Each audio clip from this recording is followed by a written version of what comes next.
Fala galera, é hora de aprender com o Professor Vini, vamos lá! Olá galera, tudo bem? Professor Vini falando, e agora a gente vai discutir uma coisa muito importante, que é o seguinte: a gente vai resolver questões do Enem. Para você que vai fazer Enem agora final de novembro, mas esse vídeo vai ficar online aí para quando você precisar. Eu vou dar algumas dicas sobre as questões e atenta, fica até o final do vídeo, porque a gente não vai só falar das estruturas de questões, mas eu vou resolver algumas questões com vocês também, tá? Então espero que o vídeo seja interessante, que você possa curtir aqui o nosso momento juntos. Em primeiro lugar, antes de falar sobre resolução de questões do Enem propriamente dito, eu gostaria de falar com vocês que as questões fechadas, questões objetivas, elas têm estruturas muito parecidas. Isso não acontece somente no Enem. Mas no Enem e no ENAD, a gente tem algumas características que são mais proeminentes. Então, por exemplo, a primeira característica que eu vou destacar aqui para vocês é que toda questão no Enem, ela vai ter um suporte. O que é um suporte? Suporte é essa página inicial da questão, essa parte, né, inicial da questão, onde a gente tem aqui uma situação que é narrada, onde a gente tem uma figura, um gráfico, uma tabela, alguma ferramenta que é colocada ali naquele ambiente e que é importante para a sua compreensão daquilo que está sendo questionado. Olha, é muito importante que você preste atenção nesse suporte. Então, suporte é o nosso contexto da questão, tá? Em seguida, a gente tem um enunciado. Então, toda a questão objetiva aí do ENAD, do Enem, vem com suporte, depois vem com o enunciado. O enunciado, ela é, na verdade, uma pergunta da questão, uma frase que é uma pergunta na questão. Então, ele normalmente é direto, tem em torno de uma, no máximo 2 linhas, porque ele tem que ser muito claro no que ele quer te dizer, naquilo que ele quer que você faça. Então, quando se elabora a questão para o Enem, uma das normas é que o enunciado ele tem que ser claro, não pode deixar dúvidas. Então, leia com atenção esse enunciado, que é curtinho, objetivo e que está te dizendo claramente o que quer que você faça na questão. Se você comer mosca aí, provavelmente você vai errar a questão. Terceiro ponto, nós temos 5 alternativas. Agora, essas 5 alternativas são compostas por uma resposta correta e 4 distratores. O que é um distrator? É uma alternativa que está lá para te distrair. Ela está errada, mas ela deve parecer plausível para aquela pessoa que não sabe o que está fazendo. Olha que interessante. Então, o distrator ele é redigido de tal forma que aquela pessoa que não entende do assunto, ela vai ler a questão e ela vai acreditar que a resposta errada pode ser uma resposta correta. Ela está para distrair, mas não é pegadinha, tira a pegadinha da boca. O que a gente está falando aqui é de interpretação, tá certo? Tem que parecer plausível para quem está lendo, se essa pessoa não conhece o conteúdo. Então, dessa forma a gente entende que 4 alternativas estão indubitavelmente erradas, mas elas podem soar certas para quem não as conhece, e uma alternativa ela está indubitavelmente correta. Qualquer erro na elaboração da questão gera uma brecha para questionamento, para você questionar a questão, para você abrir um recurso após a prova e a questão ela pode ser reavaliada, tá? Então, assim, é muito importante que isso seja seguido. E para a gente começar aqui, eu peguei uma lista que eu achei no site do Projeto Medicina. Eu vou deixar o link aqui embaixo do meu vídeo, tá? De todas as listas que eu estou pegando aqui, para vocês irem até os sites respectivos e baixarem. São listas em PDF para você praticar. A maioria delas tem gabarito, acho que uma não tem, mas aí você consegue praticar com essas listas e vai ter questão à vontade. E ainda digo para você, deixe sua dúvida para mim lá no meu Instagram, que é o @professorvini, ou aqui mesmo pelo YouTube. Coloca a tua dúvida aí, joga um link com a questão que você não conseguiu resolver, joga uma questão que você não conseguiu resolver pra gente, que a gente vai discutindo ela e a gente chega num consenso, tá certo? Então, assim, o que a gente vai fazer aqui agora é resolver algumas questões. Eu separei aqui 4 questões, 5 questões, para que a gente possa resolver junto e pensar um pouquinho sobre isso. Peguei questões também de temáticas diferentes, para que você passeie um pouquinho comigo aqui, pelas diferentes temáticas do Enem, tá certo? Relativas à biologia. Então, primeira questão aqui, eu peguei nessa lista do site Projeto Medicina, ela é do Enem de 2012, né? Tá aqui na lista porque, bom, vamos lá, é mais fácil, não vou ficar reinventando a roda, já existem várias listas de seleções de questões do Enem, então vários sites já disponibilizam. Essa aqui é do Projeto Medicina. E aí, vamos ler a questão juntos, começando pelo suporte. Primeiro ele te dá um contextozinho, olha só. A figura representa um dos modelos de um sistema de interações entre seres vivos. Então eu já estou entendendo aqui a explicação sobre o esquema que está ali embaixo. Tem que prestar atenção. Para eu poder interpretar o esquema, eu tenho que entender muito bem o que a questão quer falar comigo. Então vamos continuar lendo. Ela apresenta duas propriedades, P1 e P2, que interagem em 1 para afetar uma terceira propriedade, P3. Quando o sistema é alimentado por uma fonte de energia E, ou seja, eu tenho uma fonte de energia E, isso está aqui no meu esquema, está dentro do círculo, olha só, acompanha o mouse aí. Eu tenho consumidores que são P1 e P2. P1 seria, na verdade, o nosso produtor. Ele consome a energia, mas ele produz para a gente, porque ele está captando energia direto da fonte. Então seria aí, na prática, os vegetais. P2 seria aqui um herbívoro e P3 seria um animal onívoro. Mas olha, essa questão ela é tão gentil que ela não quer nem que você deduza isso. Ela te explica, olha bem. Essa figura pode simular um sistema de campo em que P1 representa as plantas verdes, produtor, P2 um animal herbívoro, quer dizer, o nosso consumidor primário, e P3 um animal onívoro. O animal onívoro ele é um animal que ora ele ocupa um papel de consumidor primário, ora ele está ocupando um papel de consumidor secundário, por exemplo. Então depende do que ele está comendo naquele momento, né? Ele oscila dentro da cadeia alimentar. Então, levando em conta aí esses dados, vamos olhar a imagem. Eu tenho aqui E, que é a nossa fonte de energia. Eu tenho F1, que é a primeira transferência de energia, a primeira função de transferência de energia aqui dentro do sistema. P1, eu tenho F2, que é a segunda função de transferência de energia que vai para P2, que está consumindo P1. E eu tenho aqui F3 e F4, que se juntam nessa função I. Tudo isso aqui, gente, é transferência de energia. A energia vem do Sol, ela passa para o produtor, do produtor ela passa para o consumidor primário, que passa para o consumidor secundário. Ecologia básica, cadeia alimentar, né? É o que a gente está vendo aqui agora. Isso aqui é o fluxo de energia que está percorrendo a nossa cadeia alimentar, beleza? Inclusive, olha de onde veio a imagem, viu? Do Odum, que é um dos livros de ecologia mais famosos que você vai encontrar por aí, tá? Então, com certeza, a gente está tratando aqui de cadeia alimentar, de transferência de energia, tá? Vamos seguindo. Entendemos o nosso esquema, entendemos o nosso suporte, vamos agora para o enunciado. A função interativa I, ou 1, né, se lê em numeral romano, representa a proporção de. Olha, representa a proporção de. Ele quer entender o que é I. Nós já entendemos o que é I quando olhamos ali. I é a junção da porção que o nosso P3 devora de produtor e de consumidor. Então, para eu entender quanta energia P3 absorve do sistema e que papel que ele ocupa, eu tenho que assimilar o quanto que ele está consumindo no sistema.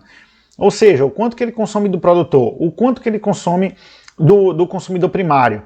Isso vai gerar uma função, que é a função I, esse Izinho que está aqui. São as interações, né? Eu confundi com 1 de numeral romano, mas ali está interações, então vamos chamar de I mesmo, que é mais lógico.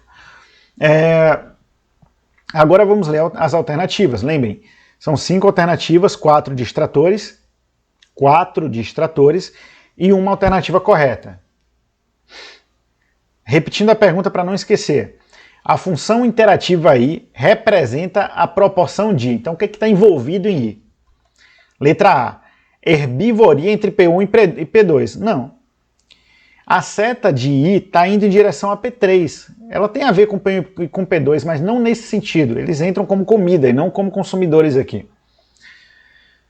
Olha só como, para quem não entende de cadeia alimentar, isso aqui parece plausível. Não está absurdo, não é uma coisa que você descarta só porque você olhou. B. Polinização entre P1 e P2. Polinização, ô irmão, pelo amor de Deus. Numa questão dessa que o cara não falou em momento nenhum de polinizador, a gente entrar nessa seara aqui é ir fazer o Enem bêbado. Não rola. Vamos para a próxima. C. P3 utilizada na alimentação de P1 e P2. Ele inverteu os valores agora. Ele diz que P3 é que está sendo alimento de P1 e P2. Essa planta aqui deve ser, sei lá, uma drosera, uma planta carnívora. Não é o caso, né? Então vejamos, próxima alternativa.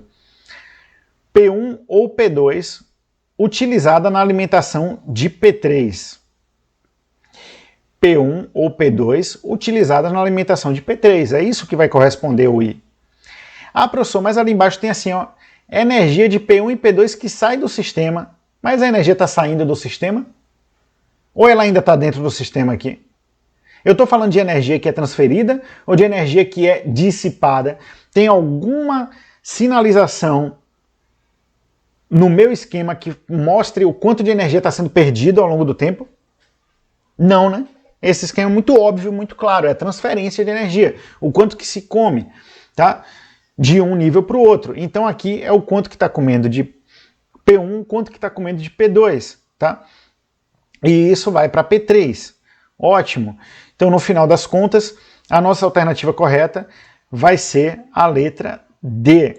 Você pode relacionar isso à transferência de energia, você pode relacionar isso à transferência, à proporção de biomassa, mas você não pode relacionar isso à perda de energia, tá? E até biomassa aqui eu acho que não entraria também bacana para esse esquema, não. Seria mais mesmo a transferência aqui direta de energia, né, entre cada grau, cada degrau aqui da nossa cadeia alimentar. Então a resposta correta é a letra D. O que é que a gente tira dessa questão? Leia com atenção, entenda o esquema, depois entenda a pergunta e só em seguida valendo as alternativas com muito cuidado, com muita atenção, tá? Então é dessa forma que você vai resolver as questões do seu Enem. Não dá para responder na pressa, na agonia, porque você, fazendo isso, provavelmente você vai errar. Vamos para a próxima questão. Essa aqui é muito bacana, uma questão agora que não é de ecologia, é de citologia, do Enem de 2018. Eu tirei aqui do site Estratégia Concursos. Vou deixar o link aqui embaixo da lista para vocês, tá? Estou pegando duas questões dessa lista para discutir, mas como eu falei anteriormente, elas são do Enem. Então eu vou indicar os sites porque eles sumarizaram essas questões apenas. Visando explicar uma das propriedades da membrana plasmática, fusionou-se uma célula de camundongo com uma célula humana, formando uma célula híbrida. Então, fusionou-se, pegou duas células, se juntou, formou uma célula híbrida. Beleza. Um híbrido é uma mistura, né, das duas coisas. Olha o nosso suporte como já começa dando contexto. Em seguida, com o intuito de marcar as proteínas de membrana, 2 anticorpos foram inseridos no experimento. Então fizeram um teste de anticorpo para marcar as proteínas específicas. Isso é bacana, porque o anticorpo ele é altamente específico. Então, se eu quero descobrir uma proteína, né, dentro de um sistema, a melhor forma de eu conseguir fazer isso é conectando um anticorpo nela. Se eu já tenho um anticorpo para isso, né? Claro. Ele é um bom sinalizador. Um específico para proteínas de membrana do camundongo e o outro para proteínas de membrana humana. Então, eu estou botando ali célula humana, célula de camundongo, né? Vamos trocar porque a imagem está invertida ali. Então, célula de camundongo, célula humana. Eu juntei as duas coisas, joguei anticorpos sinalizadores para se conectarem as proteínas da célula do camundongo e se conectarem as proteínas da célula humana. E agora eu tenho anticorpos em ambos os lados dessa célula que eu acabei de criar, que é uma célula híbrida, fundida, né? Os anticorpos foram visualizados ao microscópio por meio de fluorescência de cores diferentes. Então eu tenho ali um teste colorimétrico, né? Então eu tenho uma fluorescência, essa fluorescência ela vai gerar uma cor. Vamos supor que um era verde e o outro era vermelho. Eu conseguia ver ali cores diferentes. Agora, não somente isso, nós temos à nossa direita aqui um esqueminha mostrando toda essa explicação que o nosso suporte acabou de descrever. A célula do camundongo, a célula humana. Então nós temos ali as proteínas de membrana, que estão na forma de quadrados na célula humana e na forma de oval aqui, nas células de camundongo. Ocorreu a fusão celular e aqui a gente tem essa célula híbrida. Então aqui eu tenho as proteínas de camundongo e lá do outro lado as proteínas de membrana humanas. Isso aconteceu logo na etapa 2, que é pós-fusional, né? A inserção dos anticorpos no sistema. Então quando se insere os anticorpos, o que a gente tem aqui é esses anticorpos específicos conectados ou nas células humanas, que é o caso aqui do anticorpo específico contra a proteína de membrana da célula humana, e a outra porção, os anticorpos específicos aqui da célula de camundongo. Isso aconteceu em que momento? No 0 minuto do nosso experimento, ou seja, logo no momento em que isso se fundiu, os anticorpos já estão ali no sistema, eles vão captar essas proteínas, se conectar a essas proteínas. Então, no estágio inicial, a gente tem aqui uma divisão muito clara de que lado está a membrana do camundongo, de que lado está a membrana humana. Lembrem que essas células vieram de organismos diferentes. Embora tenham vindo de organismos diferentes, a composição da membrana celular é muito semelhante, mesmo em organismos diferentes. Então, voltando aqui para o nosso experimento, passou aí 40 minutos e quando a gente olha novamente, observe como as proteínas estão misturadas. Agora tem proteína da célula humana, proteína da célula do camundongo, alternada, misturada ali na membrana. Isso está mostrando para a gente que existe, gente, uma fluidez na membrana celular. A membrana celular ela é dinâmica. Os fosfolipídios que compõem essa membrana conseguem fazer movimentos. Então eles conseguem fazer a difusão lateral, eles conseguem fazer rotação e eles conseguem fazer o movimento de flip-flop, por exemplo. Isso mostra para a gente que esses fosfolipídios estão em equilíbrio dinâmico, estão se movendo com a fluidez, né? Então a gente vai para o nosso modelo do mosaico fluido, por exemplo, para explicar isso. E as proteínas de membrana, elas não são muito diferentes disso. Minha esposa está aqui derrubando a casa. Mas essas proteínas de membrana, elas vão se misturar, né? Porque elas estão em movimento, junto com os lipídios que estão ali. Tudo bem? Então vamos seguindo aqui. A mudança observada da etapa 3 para a 4, então por que na etapa 3 eu tenho esse ordenamento e na 4 eu não tenho mais esse ordenamento? Do experimento ocorre porque as proteínas, note, eu preciso entender isso aqui, mas eu preciso ter conhecimento específico, caso contrário não vai. Letra A. Então, por que isso aqui ocorre? Ocorre porque as proteínas, letra A, movimentam-se livremente no plano da bicamada lipídica. Parece verídico, né?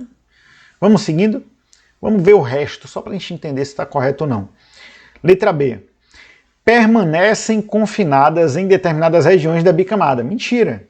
Se elas ficassem confinadas, elas não estariam misturadas daquela forma. Letra C. Auxiliam o deslocamento dos fosfolipídios na membrana plasmática. É o contrário, o fosfolipídio é dinâmico e daí eles acabam facilitando esse deslocamento de proteína. Letra D. São mobilizados em razão da inserção de anticorpos. Eles não são mobilizados em razão da inserção de anticorpos. Os anticorpos estão fora da membrana, eles estão ali apenas conectados para sinalizar, nada mais. Letra E. São bloqueadas pelos anticorpos. Novamente, se eu bloqueei porque eu misturei. Então a resposta correta é a letra A. A gente fica com ela, tá? Novamente, prestem atenção que nós tivemos aqui um suporte composto por um contexto escrito e por uma imagem ilustrativa do processo, uma pergunta direta, 4 distratores e uma resposta correta. Então essa é a estrutura do nosso Enem, tá bom? É a estrutura que você vai encontrar na sua prova. Vamos seguindo. Próxima questão aqui, está nessa mesma lista. Ela é muito interessante porque também está trazendo para a gente aqui informações visuais, informações escritas. E ela traz uma coisa bacana que são os gráficos. A gente vai discutir esses gráficos daqui a pouco, mas primeiro vamos entender a questão. Nosso suportezinho aqui, ó. A ação de uma nova droga antitumoral sobre o citoesqueleto foi investigada. O pesquisador comparou o efeito da droga na velocidade de deslocamento celular e na integridade de filamentos do córtex celular e de flagelos, conforme representado na figura. Então nós temos aqui na nossa figura a célula, um gráfico mostrando o que aconteceu com ela, em dois experimentos diferentes. Então nesse experimento aqui, eu tenho uma célula não flagelada. Nesse segundo experimento, eu tenho uma célula flagelada, um espermatozoide, vamos dizer assim. Olhando os gráficos, o que é que a gente tem aqui? Efeito sobre a célula não flagelada. Olha o eixo Y, velocidade de deslocamento. Olha o eixo X, tempo. Ah, pelo amor de Deus, professor, isso aqui é biologia, eu vou precisar entender de leitura de gráfico? Claro que vai. Essa é uma capacidade básica que você tem que ter. Então, meu irmão, desista de não saber ler dados, de não saber ler gráficos. Isso é importante para a sua vida, tá? Aprenda a função direitinho, que é importante. Eu tô aqui em casa, gente, se vocês ouvirem cachorro, gato, então já sabem, né? É porque a gente em casa é assim mesmo. Continuando aí, então. O pesquisador concluiu que a droga age sobre o uso. Vamos entender aqui? Primeiro gráfico.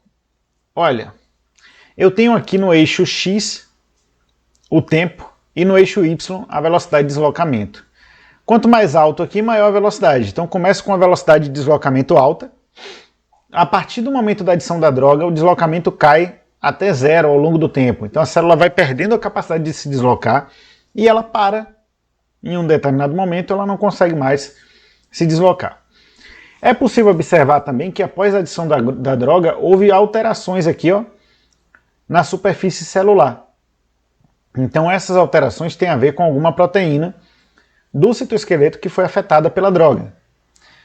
Efeito sobre a célula flagelada, olha só, novamente, a velocidade de deslocamento e o tempo. Só que observem, aqui eu não tenho variação. Enquanto no primeiro gráfico a velocidade de deslocamento começa alta e depois ela decai ao longo do tempo, no segundo gráfico, mesmo após aplicar a droga, eu não tenho essa velocidade de deslocamento afetada. O nosso entendimento disso aqui é que nós temos, eu já pausei esse vídeo umas 2 vezes, gente, para pedir os cachorros para ficarem quietos, mas não tem jeito, vai ter que ser assim mesmo. O que a gente entende disso daqui é que o efeito sobre a droga na célula flagelada, ele foi sentido na superfície da célula, mas não foi sentido no método de locomoção dela, porque a velocidade de deslocamento da célula permaneceu a mesma. Numa célula não flagelada que necessita de pseudópodos para se mover, isso aí fez um efeito extraordinário. A gente viu que realmente parou a locomoção. Agora vamos entender o que é que a gente quer saber aqui nessa questão. O pesquisador concluiu que a droga age sobre os. Novamente, não adianta só entender o gráfico, eu preciso entender também do assunto, senão não vai para frente. Então, ó. Então a droga age sobre o quê? Letra A. Microtúbulos apenas. Olha, se fosse somente sobre microtúbulos, o espermatozoide tinha parado. Porque aquele flagelo dele possui microtúbulos ali, né? Para poder promover movimento. E aí não foi o que aconteceu. Letra B. Filamentos de actina apenas. Parece verídico. Por que parece verídico? Porque nós temos aqui uma alteração na superfície da membrana celular. Eu tenho a alteração no deslocamento da célula não flagelada e eu tenho alteração na superfície de membrana de ambas as células. Os nossos filamentos de actina são encontrados em toda a célula, mas estão em maior quantidade próximos à membrana celular, no lado citoplasmático, claro. Então, essa alteração de forma pode ter a ver com a perda da estabilidade promovida por esses filamentos de actina. Provavelmente a resposta correta está por aí. Quem é que vai promover movimento na célula? Microtúbulo e filamento de actina. Letra C fala filamentos intermediários apenas. Os filamentos intermediários são mais estáticos. Eles são uma grande gama de proteínas, tá? Uma família de proteínas, não é só tubulina, não é actina. Então nós temos aí, né, uma família de proteínas mesmo que faz parte disso. E, bom, eles não são muito dinâmicos, eles são mais estáticos, dão mais sustentação, mais firmeza, tá? Então não é os filamentos intermediários. Letra D, filamentos de actina e microtúbulos, também não é, porque vimos que o espermatozoide continua se movendo muito bem. Filamentos de actina e filamentos intermediários também não faz sentido, porque o filamento intermediário, como eu falei anteriormente, ele é estático. Então a resposta correta seria a letra B. B de bola. Então, notem que para a gente resolver as questões, isso não serve só para biologia, a gente precisa de uma boa leitura do que a questão quer da gente, da situação que ela oferece, do suporte, da pergunta que está contida nela, e a gente também precisa entender do tema. Então, se você for fazer o Enem sem estudar, vai ficar um pouco difícil, né? Porque o entendimento específico ele é importantíssimo. Vamos para a última fonte aqui que eu vou utilizar neste vídeo.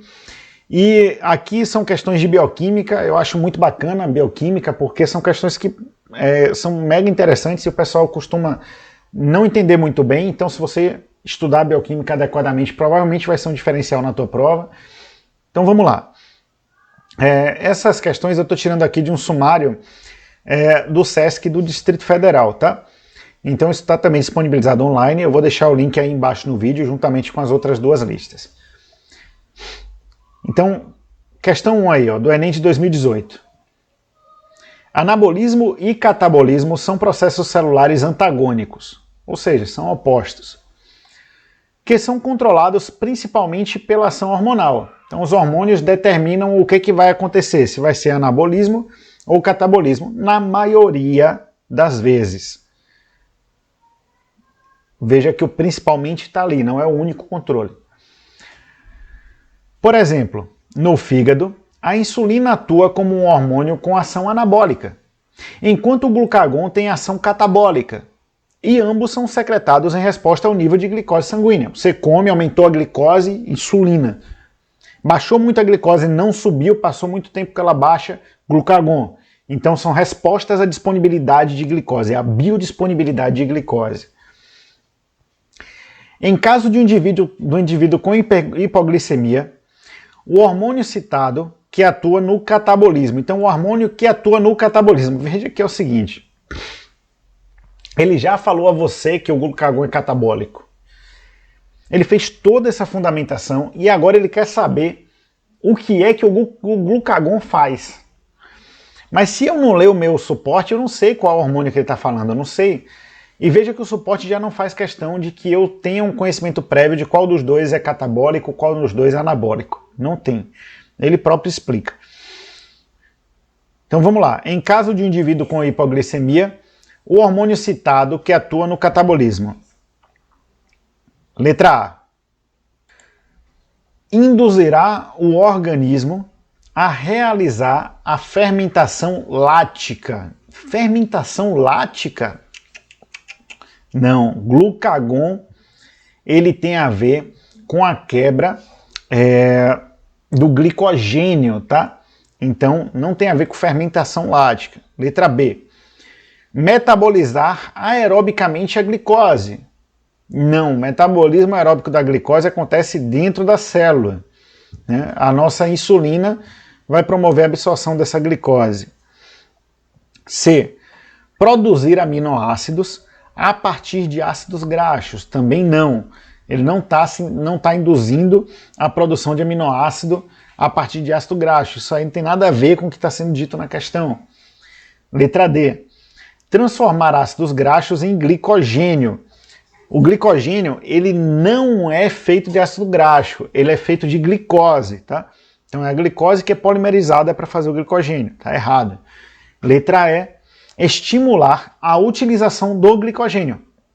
Ponto. estimular a utilização do glicogênio é a função do glucagon. Veja que é muito direta a resposta correta, ela está muito clara, não tem espaço para você ficar interpretando ela, tá? Então a letra E aí. Mas para eu responder isso aqui, eu tenho que saber que a minha insulina vai promover a absorção celular da glicose livre no sangue, né? E que o glucagon vai promover a quebra dessa glicose ou desse glicogênio que foi armazenado no fígado. A nossa insulina, ela também produz um efeito no fígado de armazenamento da glicose. Claro, o efeito ao longo do tempo dela aí. Hoje é o dia de soltar os cachorros aqui. Até com o gato eles brigaram já. Então vamos continuando. Questão número 2, vamos lá. O 2,4-dinitrofenol, DNP, é conhecido como desacoplador da cadeia de elétrons na mitocôndria e apresenta um efeito emagrecedor. Contudo, por ser perigoso e pela ocorrência de casos letais, seu uso como medicamento é proibido em diversos países, inclusive no Brasil. Ou seja, aqui no Brasil e em outros países é proibido porque se você tomar uma quantidade inadequada, te mata. Na mitocôndria, essa substância captura no espaço intermembranas prótons de H+, provenientes da atividade das proteínas da cadeia respiratória, retornando-os à matriz mitocondrial. Ou seja, ele está ali no espaço intermembranar, atuando no gradiente de concentração, tirando H+ do espaço intermembrana e fazendo isso voltar para a matriz mitocondrial sem passar pela ATP sintetase. Isso vai fazer com que esse próton volte sem gerar energia.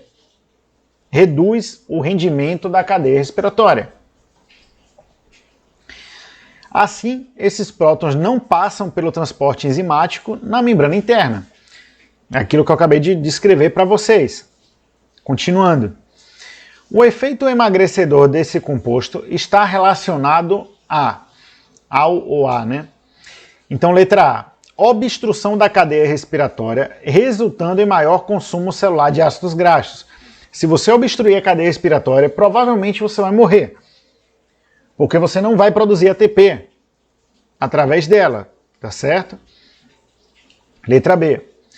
Bloqueio das reações do ciclo de Krebs, resultando em maior gasto celular de energia. Também não pode bloquear o ciclo de Krebs ou você morre.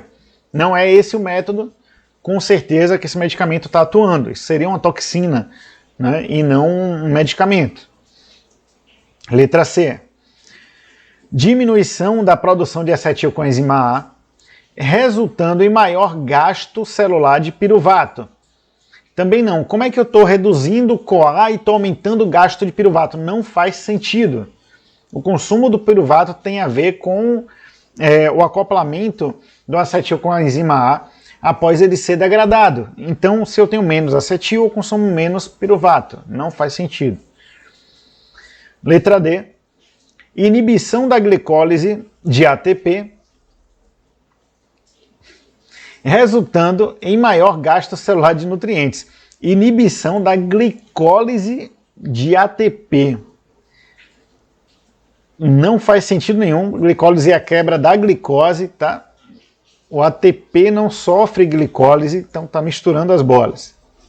Para a próxima. Letra E. Redução da produção de ATP, resultando em maior gasto celular de nutrientes. É exatamente isso. Se eu tenho um consumo menor, ou melhor, se eu tenho um rendimento menor de ATP, eu tenho que consumir mais açúcar para poder gerar a energia que eu geraria normalmente. Eu consumo mais porque eu estou gerando menos. Faz sentido? Então, nesse caso, esse é o efeito do medicamento. É muito importante que a gente entenda que as outras alternativas, elas podem parecer, quando a gente fala aqui, coisas absurdas, mas para quem não entende do assunto, elas são realmente difíceis, são coisas que confundem. Elas parecem plausíveis, mas elas estão claramente erradas para quem sabe. E elas são distratores para quem não sabe. Espero que a nossa aula tenha sido produtiva para você, que você tenha entendido que é importante ler o suporte, é importante entender direitinho a pergunta e que é muito importante que você leia com atenção as alternativas, porque 4 são distratores e apenas uma vai aparecer como alternativa correta para você na sua prova do Enem, tá bom? Qualquer pergunta, deixa aí embaixo. Lembra de curtir o meu vídeo, compartilha ele, incentiva a gente a produzir mais, gente, interage com a gente. E aí, se você quiser mais vídeos assim, resolvendo questões do Enem, fala aí embaixo que eu produzo ainda essa semana, valeu? Tchau, tchau!